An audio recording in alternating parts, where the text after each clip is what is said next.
योगेश, योगेश, अरे काय आलं? कसला विचार करतोयस? काही टेन्शन आहे का? आजकाल चहा पण गोड लागत नाही. अरे चहा तर गोड आहे. काम करावं म्हटलं तर कामात लक्ष लागत नाही. एखादा उद्योगधंदा करावा तर त्यात पण यश नाही. सगळं मोडून पडलं झालंय बघ. तुला ना एका चांगल्या मार्गदर्शकाची गरज आहे. म्हणजे तुला एका चांगल्या गुरुची गरज आहे. नाही समजलं मला. हे बघ, आता जेवढा तू हतबल आहेस ना त्याच्यापेक्षा जास्त मी हतबल होतो मागच्या वर्षी. त्यावेळी मला किशोर दादांनी एका अशाच गुरुची भेट घालून दिली आणि त्यांना मी जेव्हा माझा गुरु केला तेव्हापासून माझे सगळे प्रॉब्लेम सुटले. असं कोण आहे ज्यांना मी गुरु केल्यानंतर माझ्या सगळ्या अडचणी सुटतील? आहेत एक गुरु, सगळ्या गुरूंचे गुरु, या ब्रह्मांडाचे गुरु, श्री स्वामी समर्थ. चल मी तुला एका ठिकाणी घेऊन जातो.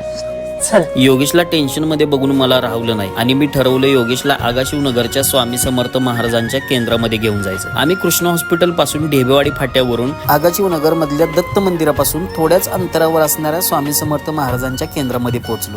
स्वच्छ हातपाय धुवून झाल्यानंतर आम्ही स्वामींचं दर्शन घेतलं आणि मी योगेशला सांगितलं की तुझ्या सगळ्या समस्या स्वामींच्या चरणी सोड आणि तू आजपासून स्वामींना तुझे गुरु. योगेश बोलला पण स्वामींना गुरु कसं करून घ्यायचं यासाठी नवीन दरबाराचं काम चालू असलेल्या ठिकाणी राजेश दादांना आम्ही भेटायला गेलो. राजेश दादांनी सांगितलं 10 तारखेला गुरुपौर्णिमेला सकाळी 8 पासून संध्याकाळी 6 पर्यंत वैयक्तिक स्वामींच्या मूर्तीवर अभिषेक करून स्वामींचं गुरुपद दिलं जातं. स्वामींचं गुरुपद घेताना स्वामींना फक्त एकच विनंती करायची, स्वामी आजपासून पुढच्या गुरुपौर्णिमेपर्यंत तुम्हीच माझे माता पिता, तुम्हीच माझे बंधू, तुम्हीच माझा सखा सोबती राहा आणि मला तुमचा शिष्य करून घ्या ही विनंती. 7 तारखेला आगाशिवनगर मधील नवीन स्वामी समर्थ दरबाराचा लोकार्पण सोहळा सर्व स्वामी सेवेकरांच्या उपस्थितीमध्ये पार पडणार आहे. इथून पुढच्या सर्व स्वामी सेवा आणि विधी ह्या नवीन दरबारातच पार पडतील. 7 तारखेला सर्व स्वामी भक्तांसाठी महाप्रसादाचं आयोजन सुद्धा आहे. विविध आणि आध्यात्मिक कार्यक्रमांचे आयोजन सुद्धा करण्यात आले आहे. दर गुरुवारी आणि रविवारी आपल्या आगाशिवनगरच्या केंद्रामध्ये तुमच्या वैयक्तिक किंवा कौटुंबिक अडचणी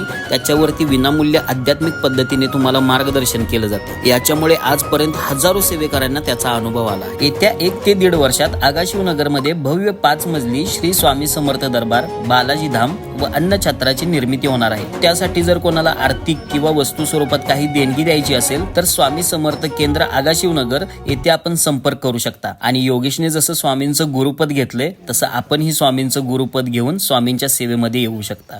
श्री स्वामी समर्थ. जय जय स्वामी समर्थ.